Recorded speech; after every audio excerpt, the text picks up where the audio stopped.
విజయవాడ జిల్లా జైల్లో రిమాండ్ ఖైదీగా ఉన్న మాజీ ఎమ్మెల్యే వల్లభనేని వంశీకి బెయిల్ మంజూరైంది. నకిలీ పట్టాల కేసులో వంశీకి నూజివీడు కోర్టు బెయిల్ ఇచ్చింది. నకిలీ ఇళ్ల పట్టాల కేసులో రిమాండ్ ఖైదీగా ఉన్న వంశీకి ఇప్పటి వరకు నమోదైన అన్ని కేసుల్లోనూ బెయిల్ మంజూరైంది. దీంతో బెయిల్ పత్రాలు జైలు అధికారులకు అందగానే రేపు విడుదల చేసే అవకాశం ఉంది.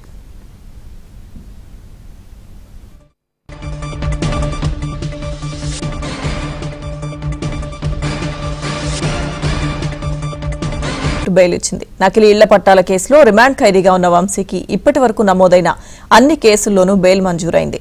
దీంతో బెయిల్ పత్రాలు జైలు అధికారులకు అందగానే రేపు విడుదల చేసే అవకాశం ఉంది.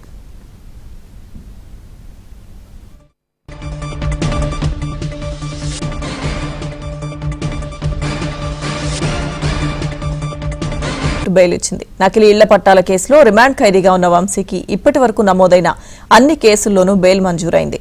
దీంతో బెయిల్ పత్రాలు జైలు అధికారులకు అందగానే రేపు విడుదల చేసే అవకాశం ఉంది.